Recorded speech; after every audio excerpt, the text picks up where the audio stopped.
History is made by the people in power.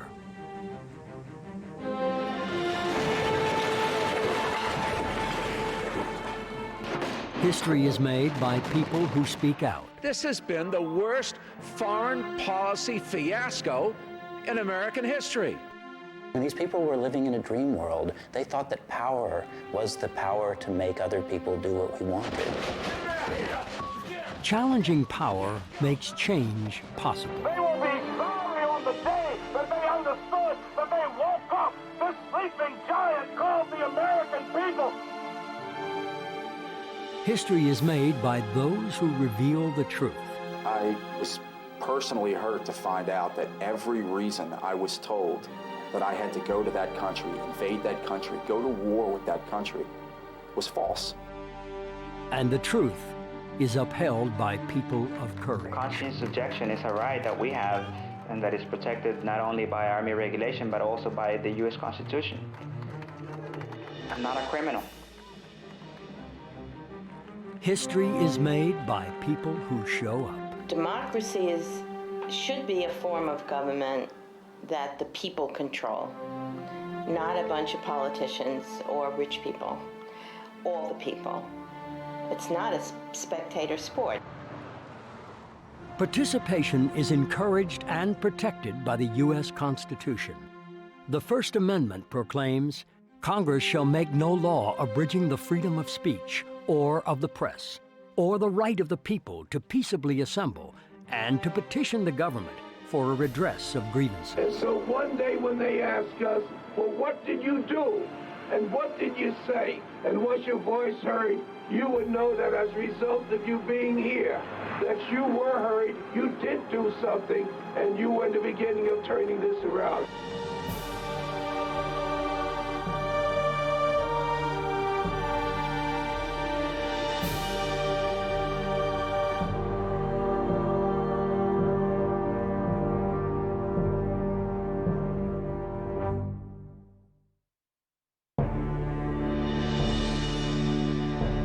In a time of community crisis, the response often changes and defines the community.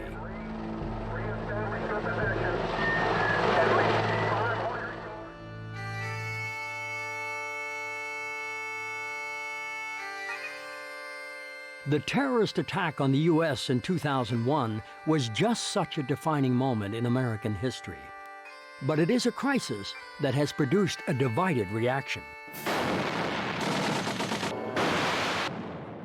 While U.S. leadership and much of the general populace moved towards war, responding with flag-waving and guns, a somewhat smaller and less recognized citizenry asked for a more measured response. They asked that we consider diplomacy, international cooperation, and a deeper understanding of non-Western points of view. They argued that a preemptive invasion of Iraq was not only illegal under international law, but fundamentally un-American. The people united will never be defeated. The people will never be defeated. This is the story of 8 Americans. They took to the streets, the halls of Congress, and their individual communities. They were courageous, patriotic, outspoken, and as we now know, prophetic. They called for peace because they knew that there were other ways of responding to international terror. They called for peace because they knew that if there was a war, it would not, as predicted by the pundits, just last months, but years. That it would not just be a military conflict abroad, but a different struggle at home for the soul and ideals of the nation which began it. How does an illegal invasion of another country fit with American principles of equality and justice? Muhammad asked 2 questions of us. Did any mother see her son die? And why is this happening? I saw my son die.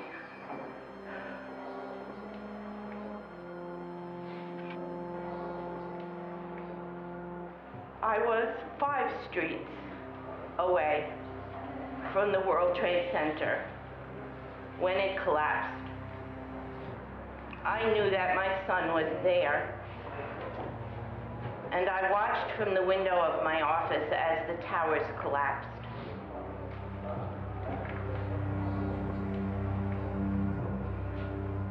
There were 3,000 mothers, brothers, sisters, more than 15,000 children who lost parents that day.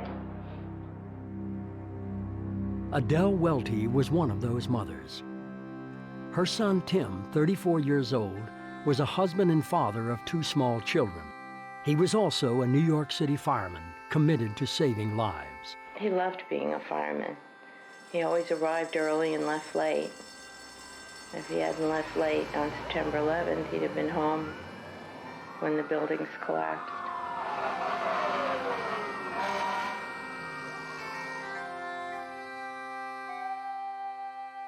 While Americans were reeling from the shock of the tragedy of September 11, 2001, the administration tied together the terrorist attack on the U.S. with their aim to overthrow the government of Iraq. And we will pursue nations that provide aid or safe haven to terrorism.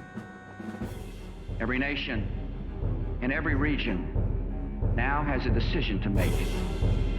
Either you are with us or you are with the terrorists. Americans watched this on television, and they were very angry.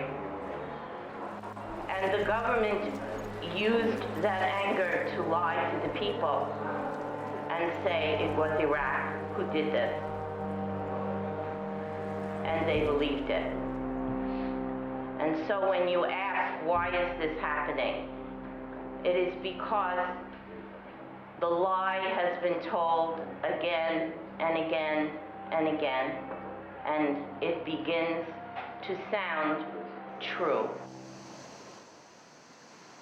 Adele Welty refused to buy into the anger rhetoric of the administration, which stirred many in the country to a war fever.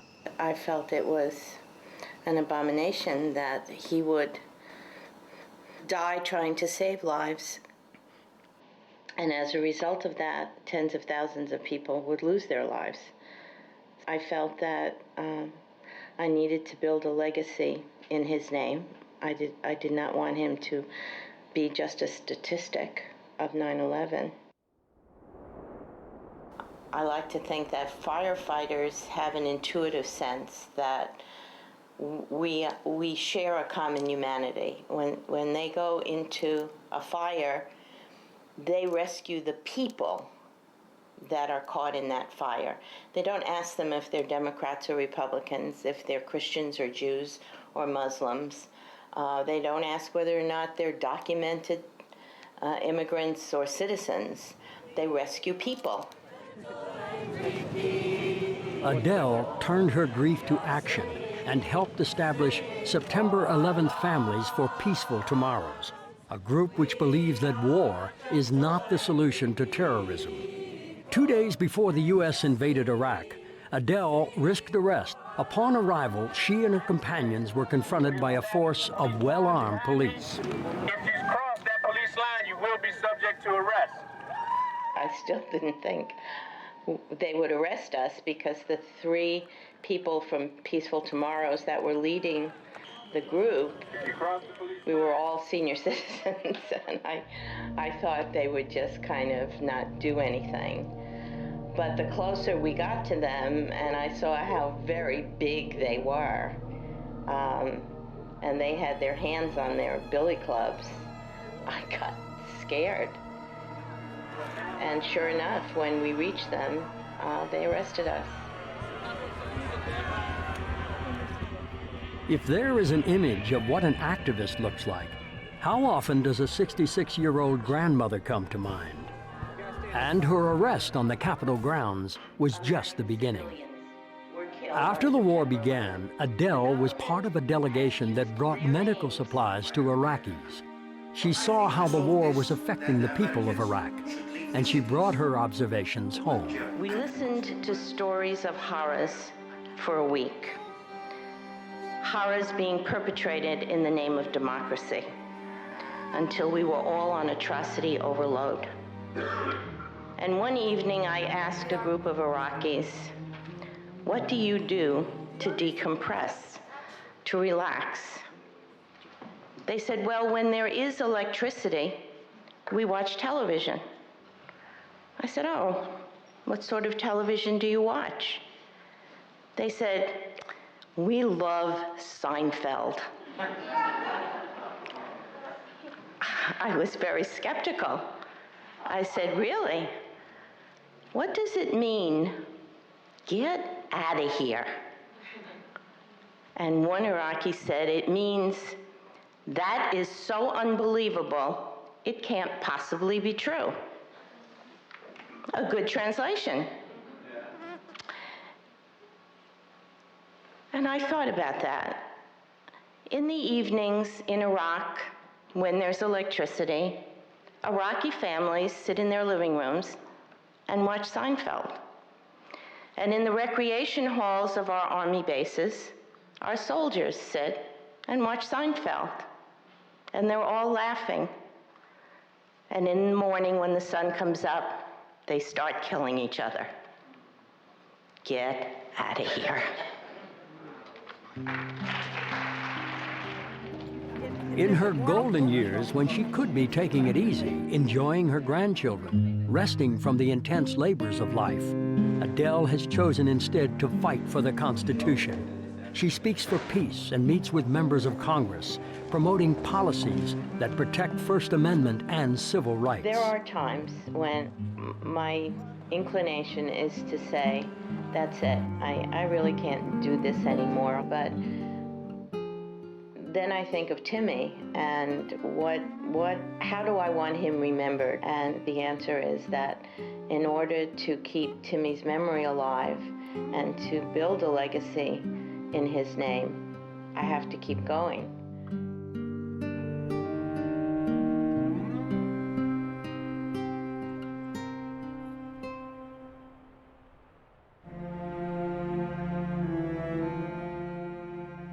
Dear Mr. Secretary, I am writing you to submit my resignation from the Foreign Service of the United States and from my position as political counselor in U.S. Embassy Athens, effective March 7th. I do so with a heavy heart. Shortly before the U.S. invasion of Iraq, a 20-year senior diplomat at the height of his career resigned from the State Department in protest against the impending war. Service as a U.S. diplomat was a dream job. I was paid to understand foreign languages and cultures, to seek out diplomats, politicians, scholars, and journalists, and to persuade them that U.S. interests and theirs fundamentally coincided. My faith in my country and its values was the most powerful weapon in my diplomatic arsenal. For John Brady Kiesling, resignation was no easy decision. In 1993, Kiesling had been one of a group of diplomats who used internal channels to protest the U.S. lack of involvement in Bosnia, and was instrumental in moving the Clinton administration to intervene in that country's genocide. But with the inauguration of the Bush presidency in 2001, Brady's view of his vocation began to change. When the Bush administration came in, it was clear that they had no way of judging what a good diplomat was. George W. Bush came to office believing that to be an effective president, you had to show yourself tough and decisive. The problem is that the image he projected in the United States, which worked pretty well there, was catastrophic in diplomatic terms abroad.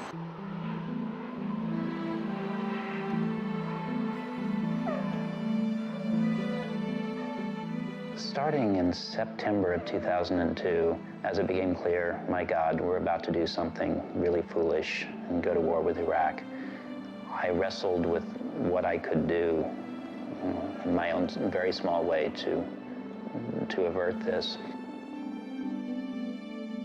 Until this administration, it had been possible to believe that by upholding the policies of my president, I was also upholding the interests of the American people and the world. I believe it no longer. When the government ignored diplomacy with Iraq, the diplomat's 20 years of experience as a negotiator and bridge builder demanded a response. I knew that the war would start in March. I knew that if I was going to do anything at all to transform my misery into some kind of effective public statement, it had to take place in February. And that blinding insight, when it came in the middle of February. And I took a week to think about it, and then jumped off the cliff. Jumping off the cliff wasn't just giving up a lifetime career. With a daughter starting college and no certain job to go to, resignation from his dream job held some serious practical risks. And there was no guarantee of success. To many, it appeared a futile act. But after his resignation letter was published in the New York Times, news spread rapidly over the internet, and through public appearances, he inspired many. The thing that surprised me agreeably was how my resignation letter struck a chord and entered this new internet community that I really had no idea it existed. In the days leading up to the war, there seemed to be two very distinct sources of information. Despite the fact that a large segment of the population opposed the war, the mainstream media recorded few oppositional views, but the internet and less traditional media displayed a broader range of opinion. Through the internet, Kiesling's letter reached millions of people around the world in a very short period of time. Nonetheless, he and other peace advocates felt isolated. They wondered if individual acts of dissent could make a difference in a world where television and newspapers dominated. But their courage was noticed. Mothers opposed to Bush. Stop it. Often we need only look in our own backyard to see fruits of their efforts. Thank you, thank you. He gave me the finger.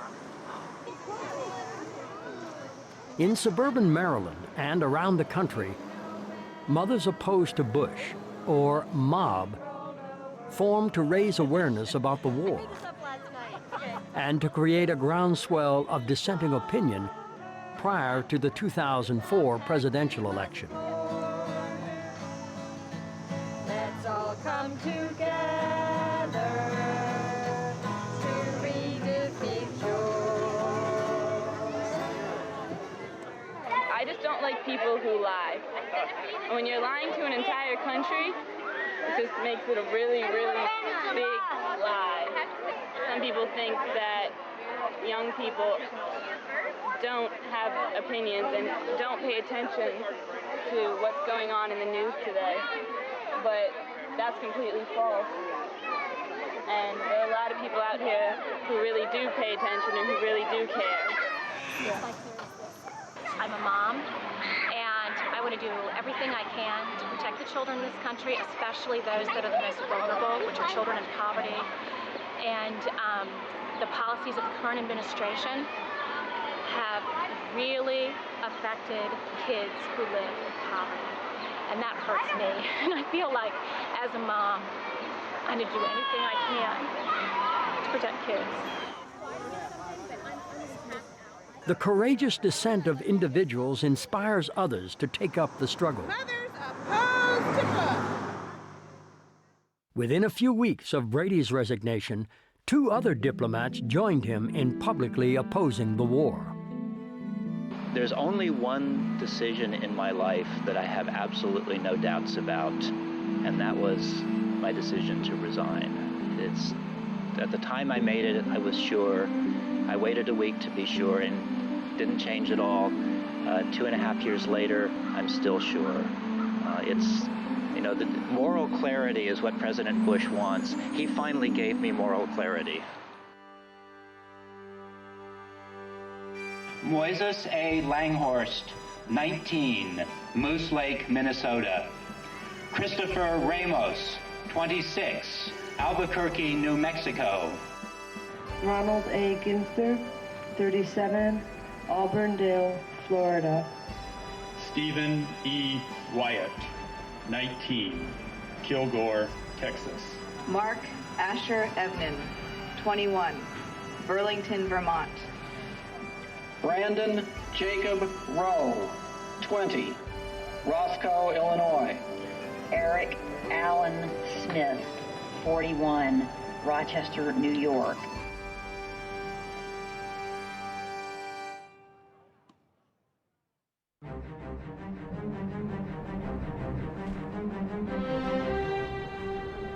Without dissent, there would be no United States. From the earliest cries of taxation without representation is tyranny, we have evolved politically and socially through acts of protest and subsequent reform. While the marchers change, taking to the streets for reform is an inherent part of the political drama. In our own era, some of the voices for change have become familiar over the decades. And every era and cause call new activists to lift up their voices and draw public attention to new issues. This has been the worst foreign policy fiasco in American history. Now we're being told that we're there to fight al-Qaeda. Ladies and gentlemen, there were no al-Qaeda in Iraq when we went into Iraq. Saddam had nothing to do with 9/11. Always, change is the result of the efforts of those working inside the system and those outside. A balance and dialogue between grassroots activism and progressive lawmaking. In response to a potential U.S. invasion of Iraq, a group of women started Code Pink to protest and vigil for peace.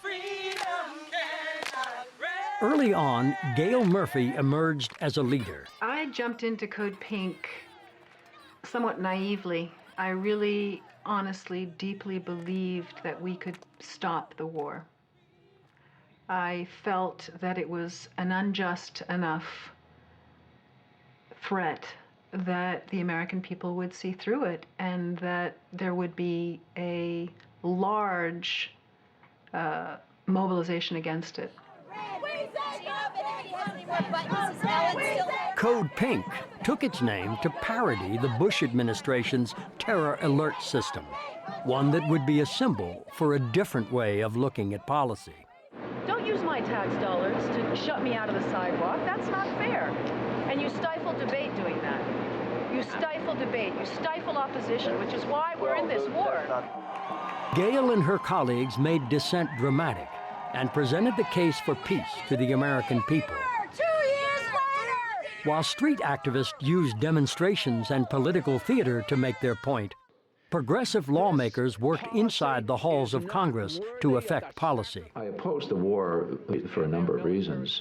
One is that Saddam Hussein had nothing to do with the attacks in the United States in September 11th, 2001. He had no ability to attack us. It was claimed that he had weapons of mass destruction, but we didn't have verifiable evidence that that was true, despite all the claims of the president, vice president, and secretary of state, etc. It just wasn't founded in any kind of factual evidence. Congressman Jim Moran, Democrat of Virginia, was one of a minority of Congress members to oppose the war in Iraq from the beginning. While 133 congressional representatives voted against the war, few did so with the potential of a huge loss of political capital. The 8th District of Virginia is home to the Pentagon, 2 large army bases, and many military businesses. But when I took a strong position against the war, I wasn't doing it to necessarily represent my constituents, but rather to represent my own beliefs. There are some issues that are just important enough that you've got to, take a stand. I support the troops clearly. I appreciate what they're doing. But we owe it to them, particularly legislators, but also the American people, to make sure that if they're willing to risk their lives, it's for an unknown purpose.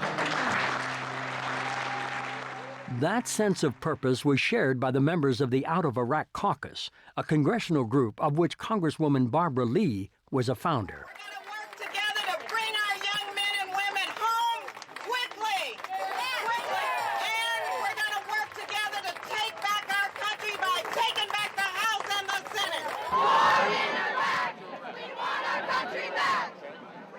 Women have long struggled for the soul of the nation, and Code Pink members, one could argue, are heirs of the movement to attain rights for women. From the founding of the United States, it took 144 years for women to be fully enfranchised. It wasn't until newspapers reported illegal arrests of protesters and torture by forced feeding that public opinion swung in the women's favor. In 1920, Congress passed the 19th Amendment to the Constitution, granting women the vote, white women. It would be another 45 years until the Voting Rights Act was passed in 1965 that all American women enjoyed their constitutional rights. The Civil Rights Movement was significant in our history, and thank goodness that that history is still alive and that so many in the movement refer to it and celebrate it and remember it. And so many people in the anti-war movement today were a part of it, an active part of it. I think that the nonviolence and the absolute commitment to do whatever was necessary to achieve civil rights is an inspiring story. People were brutalized, people were jailed over and over, people were killed, and yet the struggle continued. And the struggle continued nonviolently. Inside and outside, this is how our nation has evolved over the 200 years of the Republic. Because justice often remains unfinished, and activists know that raising awareness is not enough. Code Pink's ongoing work includes issuing policy reports, political bridge building, and bringing Iraqi women and labor members in touch with their American counterparts. For Gail, her present involvement grows out of a lifetime of commitment. Since I was 20, I've worked in developing countries, so I've seen for a long time the disparity between my country and how other countries barely make it. And a pivotal moment for me was having visited Iraq and seen the Iraqis for who they are, and not the propaganda that I'd been hearing so much from the media about what evil people they were, but actually seeing how much like us they are and realizing that we were about to destroy the country. And it was a very changing moment for me when I realized that I probably couldn't think of anything more important at the moment than to try to stop that. From different backgrounds and experience, Gail Murphy and Jim Moran found themselves in the early months of 2003 on a collision course with the administration. There are several reasons why we're actually in Iraq. One of them, I think, is political. George Bush was slumping in the polls here, and throughout history, leaders that have suffered a lack of popularity among their constituencies, if you will, they generally go to war, and that unites everybody behind, the leader. I also think in the first few weeks of the administration, with Vice President Cheney's Energy Task Force, there was a lot of discussion, I suspect, that led to this decision to go to war in Iraq. And so I think that was probably some motivation to have access to that ready supply of oil. Despite opposition, both activists continued their efforts to present information and viewpoints not often expressed in the mainstream media. Ask questions, and as taxpayers who paid for the contracts you received, we feel we have the right to know the answers.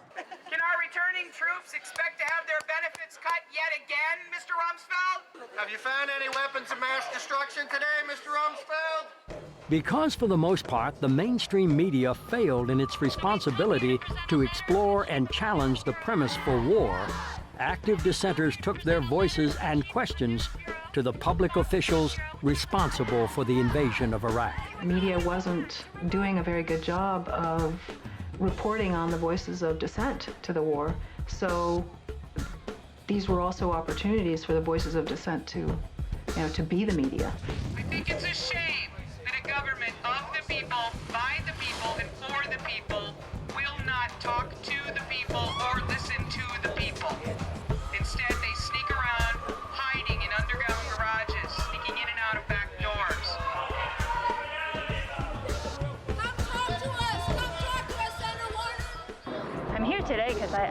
just really disgusted with the way the media is, and with the fact that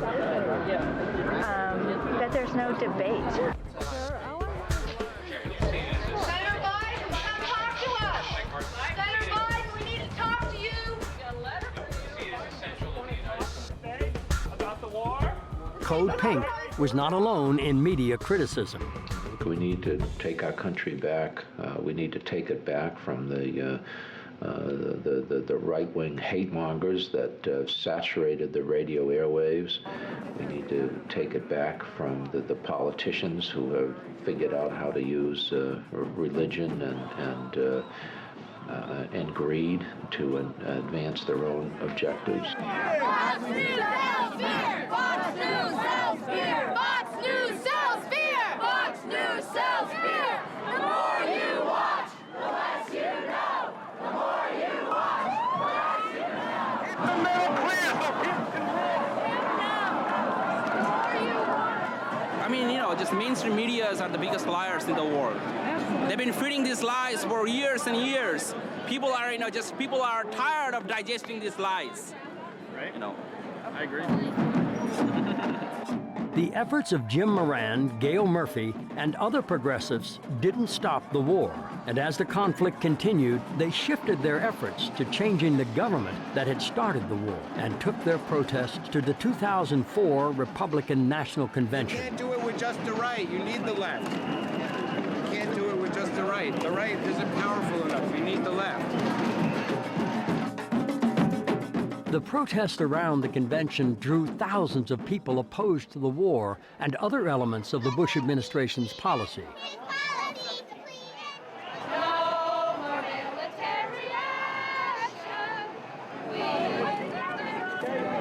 They took to the streets of New York, voicing their concerns with passion, creativity, and nonviolence. Have you seen George W. Bush today? My name is Halle Burton. I'm from Crawford, Texas. Okay. And we were invited up here by Condoleezza Rice and George W. to take them around New York City and talk to them about the foreign issues at hand, like how we're going to turn Iraq into a mall. What you need, what you really need. Justice! Tell me what you need, what you really need. Justice! Tell me what you need. Let's see, the first thing we're going to give a public service announcement is about dealing with the police today. Never touch a police officer. It can bring really, really strong charges, so don't do that.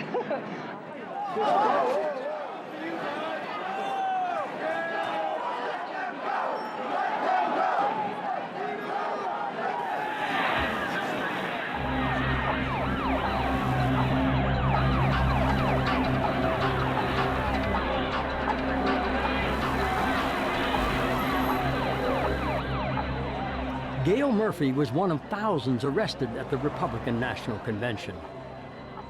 My crime was to stand there on the floor wearing a pink slip. I didn't yell.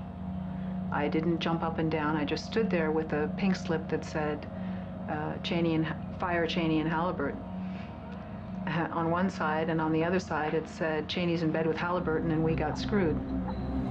And I was jumped and I was wrestled to the ground. And I was put in a chokehold, and while in this complete state of submission, being told that I was kicking and resisting arrest, and I was afraid. Mass arrests at the RNC and at political rallies around the country were part of a coordinated effort to marginalize and even silence dissent. Protest and civil disobedience are traditional elements of American dissent, not crimes. Yet often, law enforcement preemptively arrests activists in a show of force, a warning to others. Do you see what's happening here? Despite not having criminal records, some activists are on FBI watch lists, unable to travel freely. Gail Murphy has been targeted by police for her actions and has been banned from Capitol Hill. Capitol's cracking down, now we're banned from the whole perimeter. But when there are efforts inside the system and outside, silencing opposition is difficult. and enlightened lawmakers encourage the voices of the people. Change today is not going to come from the top down. It's got to come from the bottom up.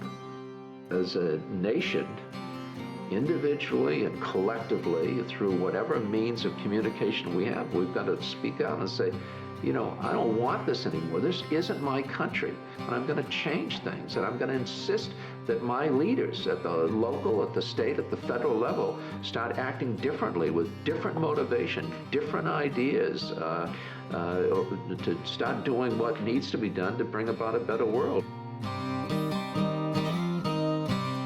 When 9/11 happened, it really shifted me. I think it made me spring to the realization that I am a full-fledged citizen in this country, that I have a real responsibility for what this country does vis-a-vis the rest of the world, and that given what I've seen in my own life and my work over time, what the negative impacts of the kind of power that we wield in the world, it was necessary for me to take up that responsibility. And so I never felt more American and more activist in my U.S. citizenship than I did after 9/11.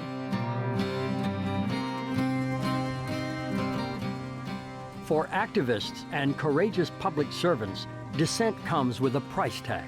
Some risk jail, some the loss of their jobs or reputations. But without these sacrifices, we all lose democracy.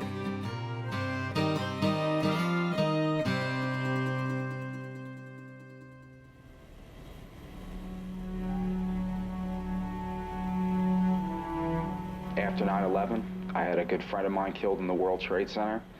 We went to college together, and I wanted to respond. I wanted to fight against the people who I believe attacked the United States, Al-Qaeda and the Taliban. Went straight into the Army. I was in the reserves, and it was pretty clear that I wasn't going to be deployed. So I volunteered to go on active duty and switch my job over to infantry. I felt like I needed to answer a call to duty, a duty to defend my country. You know, I just saw it as a good opportunity to get away from home and get a new start and you know, move from there. And for the most part, it worked. You know, the military became sort of a family for me. You know, I made lots of friends. And I never questioned for 1 minute, you know, the goodness of the institution. Seth is a very brilliant young man, has a very high IQ, and I was a single parent. So Seth was looking at a multitude of ways to possibly pay for college, and he went to, the recruiter called him, he went, he spoke with him, and they were offering Seth the world. That's Seth in his tuxedo, ready to go to his high school prom. Now, is that a handsome dude or is that a handsome kid? It's my buddy and my pal. These three young men answered the call to serve and went to Iraq.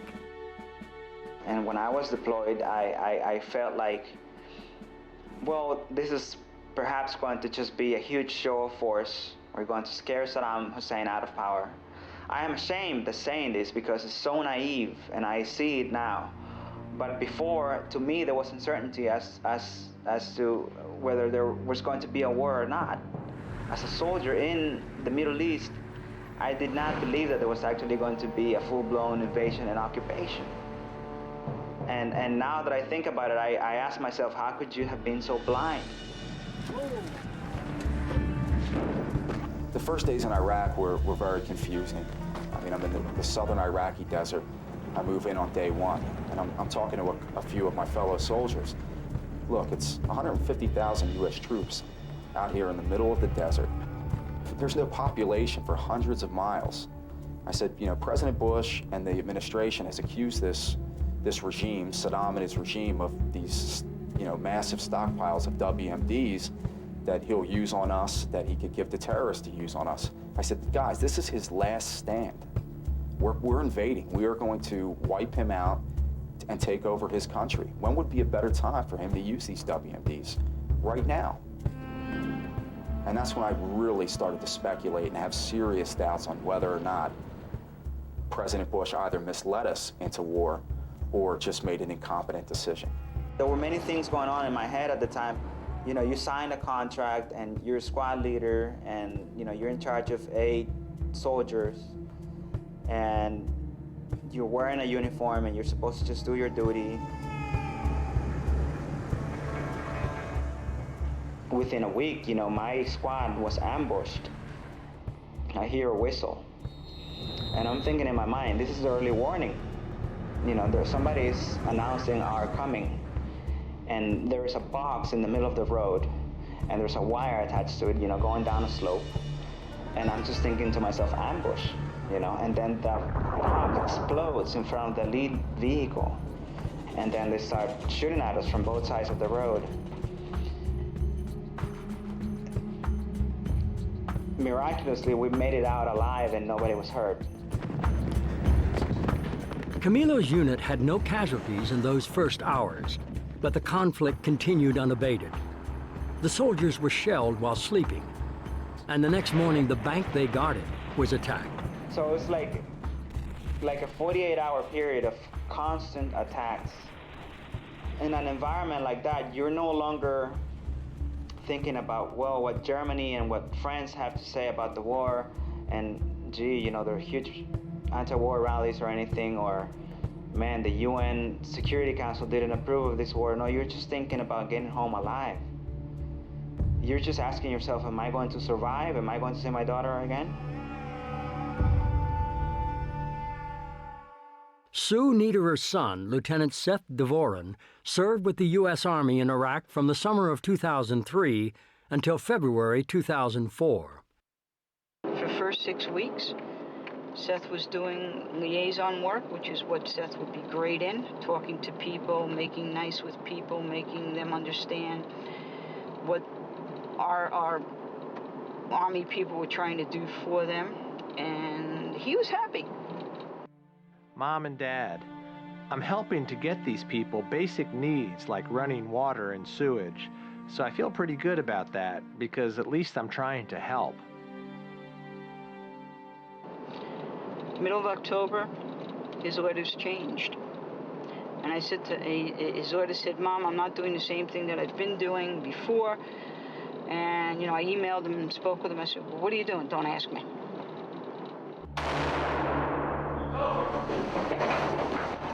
I said to myself, and a couple of the guys I was with, I said, do you notice that we're fighting just the people who live here? They can't help that they're just in their environment, in the wrong place at the wrong time. And if something happens in their community and a military commander makes a decision to send in ground troops and go house to house, you know, they're totally taken off guard. And the soldiers come in and, you know, you kick down the door, you go in the house, and you will open his closets and throw everything out. You'll flip his mattress, and you'll leave his house a complete and total wreck, looking for, like I said, weapons, intelligence, and anti-US propaganda.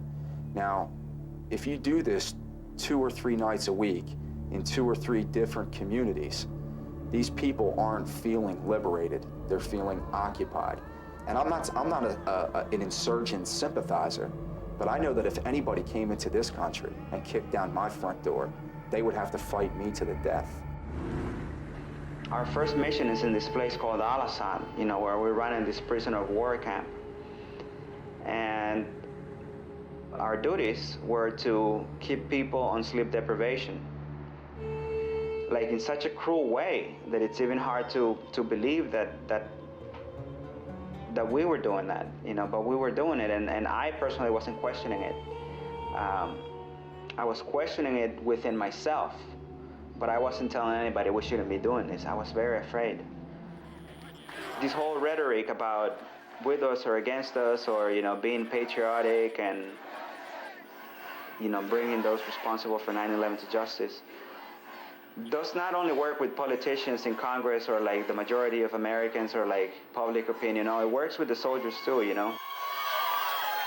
And, you know, when you're in a situation like that where everybody's doing something, for you to just basically be generous about something, or just act like a human being and say, listen, you know, that's a person you're kicking, you know, that's a person you're keeping away for 72 hours, makes you the bad guy. You know, you're in an environment where, you know, speaking out, you know, for other people's rights, civil and human rights, makes you, you know, a traitor. For combat soldiers in Iraq, there is often little time to think about the moral implications of their jobs. From day to day, it's a matter of survival. His mission was every day from the middle of October, they were going out looking, physically looking for these improvised explosive devices. That was their mission, to find them before they exploded. Now, how do you send guys out that are untrained or on-the-job trained to go look and seek these improvised explosive devices when you know they're remote controlled? So the minute these guys see them, they're dead, because somebody is going to set that off. They don't even have an opportunity to turn around and call.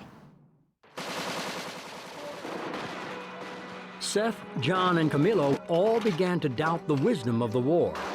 While on leave from Iraq, Camilo went AWOL and decided he couldn't return to combat. He went to jail instead. It was one of the most difficult decisions that I have made, perhaps the hardest decision I've made in my life, to not go back to Iraq. But at the same time, you know, everybody has a conscience, and I cannot make my decisions based on other people's conscience. You can say that you're fighting for one another all you want, but at the end of the day, you still don't belong in Iraq. At the end of the day, the people who are paying for this war are innocent Iraqis, are innocent soldiers. I was on active duty, speaking out against the war right away. The war was wrong. The war was immoral. I'm proud of my military service. I'm not proud of the Iraq war. I felt demoralized.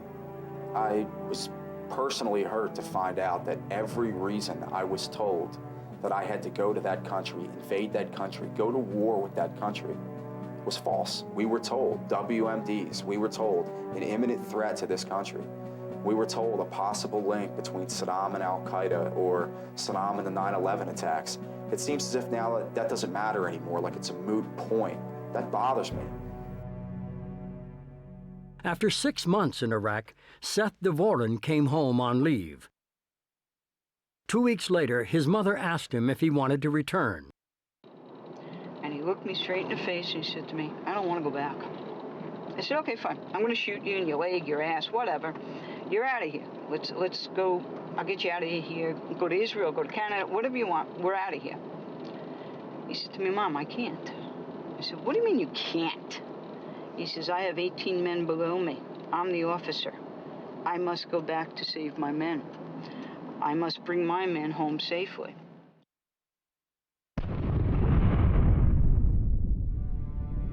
Three weeks after Seth Dvorin returned to Iraq, he was killed trying to defuse an IED. That's my favorite picture. I keep that at all times with me. Because that's Seth. The big, obnoxious, beautiful smile that I spent $5,000 on. Worth every penny. But that's Seth. That's who he is. And that's who I lost. My buddy, my pal, my right arm.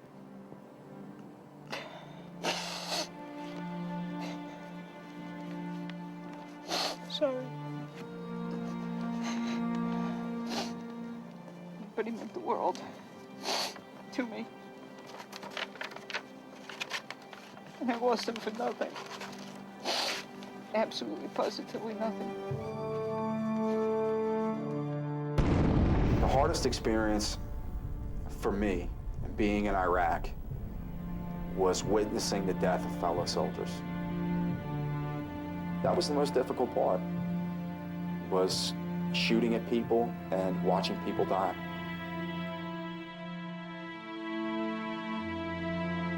John, Camilo, and Sue, in Seth's name, have found their voices and tell their stories to congressional leaders, at peace rallies, to journalists, and anyone willing to listen.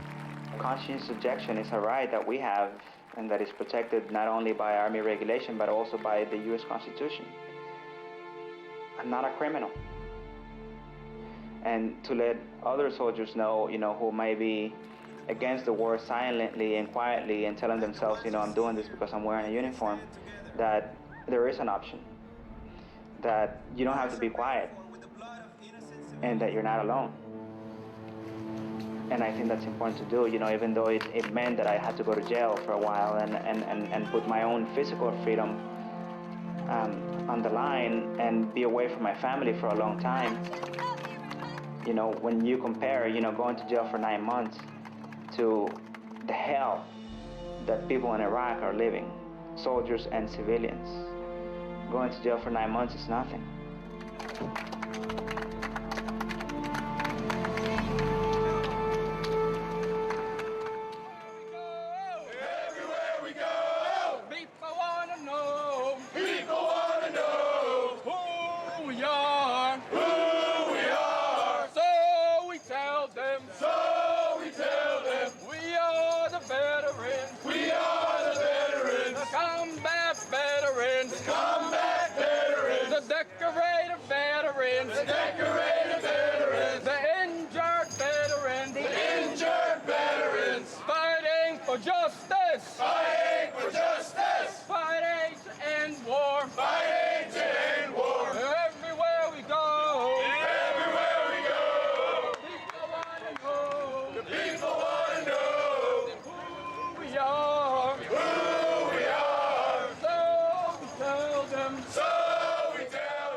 You look so beautiful with these lights shining. Unfortunately, it seems that some people are blind to the light. But we have news. We will never, ever let our light be extinguished.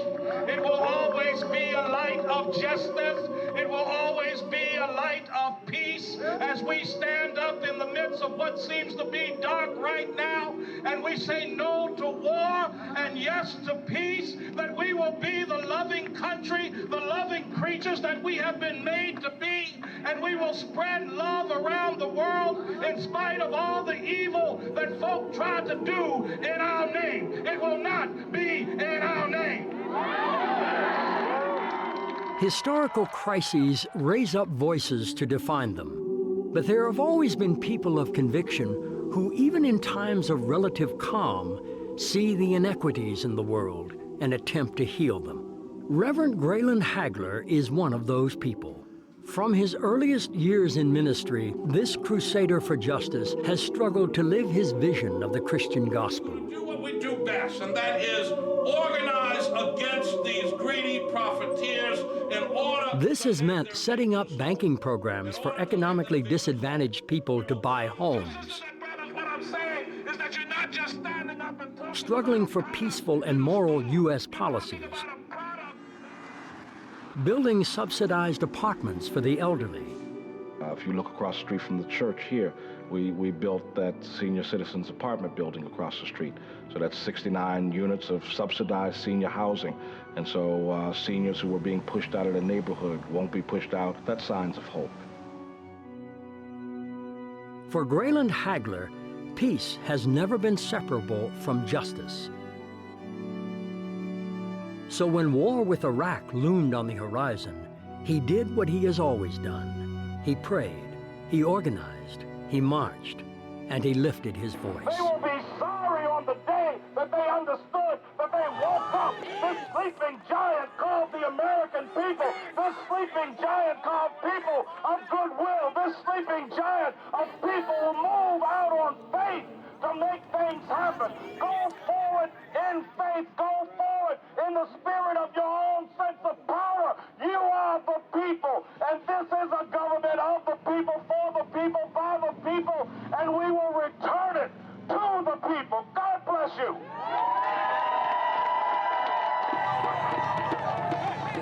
In the days leading up to the invasion of Iraq, Reverend Hagler was instrumental in forming two important peace organizations, United for Peace and Justice and Answer. Look at all the entities that you lost. Because of September the 11th, the media went marching in lockstep with the administration, with the Department of Defense, Homeland Security. So nobody was questioning anything. Nobody was questioning the expenditure of money. No one was questioning really whether this was the type of response that a nation should take. Did Iraq really connect in the dots to September the 11th? Reverend Hagler's conviction that the impending war was unjust led him to join and often lead other people of faith and conscience who advocated healing rather than revenge.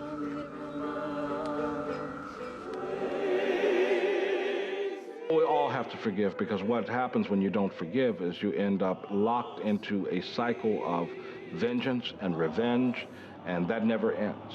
And the reality is you end up eventually annihilating each other and annihilating even those who are around you. And that is not a civilized way to be. The only way in which we can live in a civilized world and also live in a righteous manner is we got to be willing to forgive.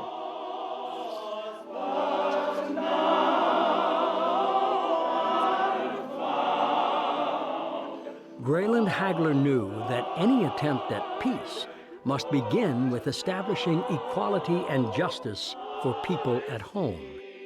He asked that we consider that as long as people are poor or marginalized, they are disenfranchised and their voices are not heard. He wondered if there was a connection between a policy attitude that fails to solve poverty at home with one that is willing to impose suffering on people abroad. Is the greed that maintains the rich with oil, money, and power the cause of suffering in the United States and Iraq? This insight led him to pose hard and very practical questions about the war and the people who started it. You know, one of the things that is almost ironic to me is that we're dealing with $75 billion as a down payment on the wall. Now, these were folks who claimed that they didn't have any money. They don't have any money for affordable housing, and they didn't have any money for health care, and they didn't have any money for child care, and they didn't have any money for job and career training, and they didn't have any money for neighborhoods and communities. But somehow they got money when it comes to occupying a nation and destroying human lives in that nation, destroying women and children in that nation who did nothing at all to the American people. Sisters and brothers, that's why we're out here, because of the hypocrisy of the nation. The hypocrisy of the nation. But what happens when power turns a deaf ear to the voices of its most courageous citizens? Folks say, why are we still marching? The bombs are falling. The missiles are flying. Helicopters are crashing. All of those things are going on. Why are we still marching? Why? Because we believe in this country. We believe in its values, in everything decent that was taught to us about this country, whether it was myth or real. We believe in it. We march because we believe there is a future. There is a tomorrow. We march because we believe that justice can come by the very pounding of our feet against the pavement. We march because we will never get tired. We will never lie down. We will never go to sleep. We will continue to chant and shout, no war in Iraq, no war in Iran, no war in Syria. Bring the troops home now. Bring the troops home now. Bring the troops home now.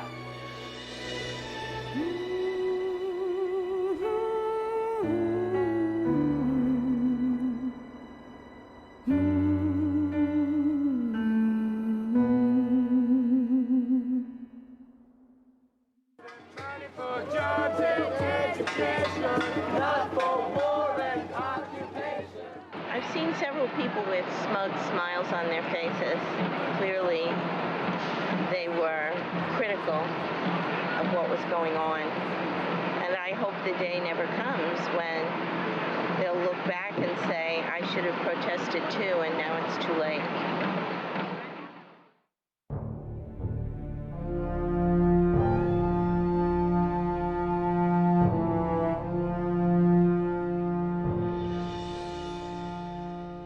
"5 years into the war, the voices of dissent were still being raised. But to what avail? Despite the fact that public opinion has swung against the war, close to 160,000 U.S. soldiers were deployed in Iraq. I believe that the best way to protect us in this war on terror is to fight them. And so we're fighting them in Iraq, we're fighting them in Afghanistan, we're fighting them. March of '03, President Bush sent our military to war on a total fallacy. And then, what happens? We have to disarm Saddam Hussein. Okay, there's no weapons to disarm. We have to liberate the Iraqi people. Okay, Saddam's gone. We have to give them elections. Well, they've had 3 of them. We have to build up their military. We've done it. Now what? Wars are fought for oil. Yeah. They are fought for corporate profit, for corporate greed. And they are paid for with the blood of young Americans. Wars are paid for with the blood of innocent civilians like the people in Iraq and the people in Afghanistan and people all over the world who are picking up the tab for war, for oil, for corporate profit so the rich people can get richer and the poor can get poorer. Through their dissent, those who oppose the war ask, who are we as a people, and what do we want for our children? Since I live in this society and since I have a 5-year-old little girl, a big driving force behind my activism is, wanting a better future for her. If we were worried more about our kids, we wouldn't have gone to war in Iraq. We wouldn't have blown the credibility that we had around the world. And now our kids are going to have to regain our credibility around the world and figure out a way not only to provide for our retirement, but to pay off all the debt, the trillions of dollars debt we've incurred. I thought we resolved to make this a better world, and now we're in a period where it seems that greed trumps any other positive motivation. Selfishness trumps unselfishness. Greed trumps philanthropy. Tax cuts trump social investment. And our own generational needs trump the needs of our children's and grandchildren's generation. For Seth Devoren, his future robbed by an illegal war, there will be no children or grandchildren, but his memory remains alive. Someone came up with the idea to say, let's put a bench right where Seth wanted to be married. And it couldn't have been a more perfect thing for me and for Greg and for other people. There's a lot of people who actually go there because there are a lot of people who love Seth and think about him. Maybe he's okay. Maybe he's saying, thank you for putting this here for me. Don't know. But you know what? It's a place of comfort. And the comfort is something that my family needs.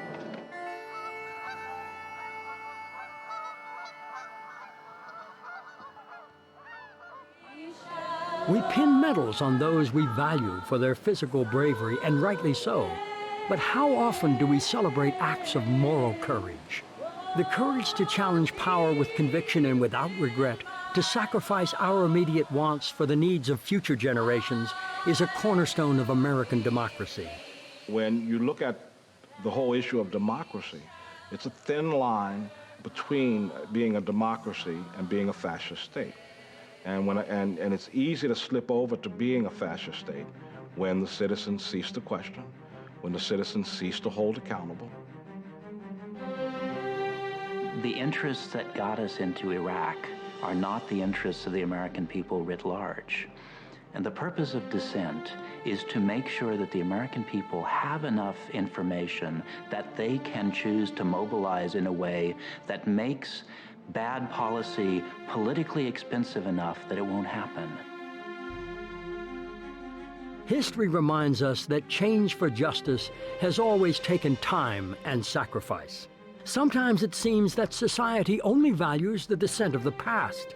Civil rights marches, suffragettes, and members of the Boston Tea Party are honored in classrooms for their courage and political acumen, while contemporary activists are often labeled unpatriotic. Most people think you can't fight City Hall, and hell yes, you can. I think most Americans are not aware that they can walk into the Congress and make an appointment with their senators or their Congress representatives. They work for us.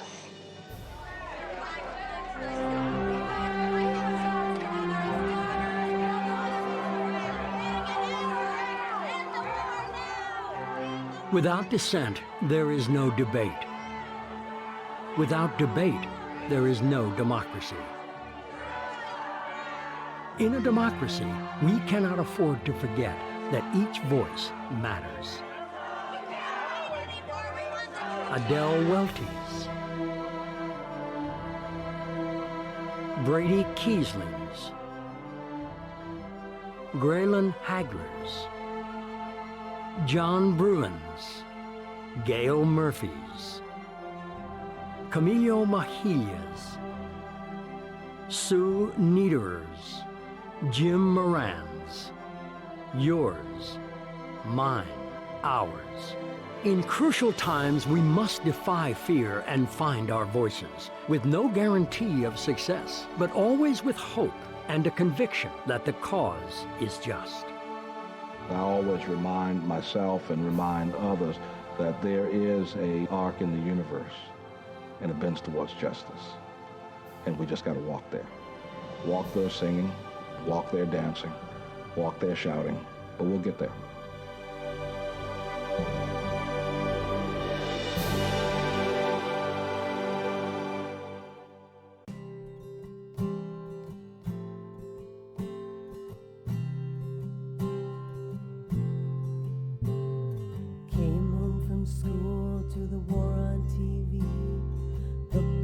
Soldiers and thought I saw me.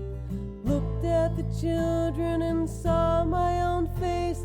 I saw myself dying all over the place.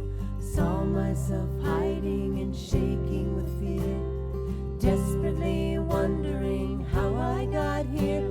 From the seat on my bus to my mother's front door, to my shock I had come home right into a war. So many years and we're back here again. Wasn't anyone listening then? Are we listening now? Have we joined the debate? Our Gulf of Tonkin, our Watergate, our 9/11, our own demise. No more silence and lies.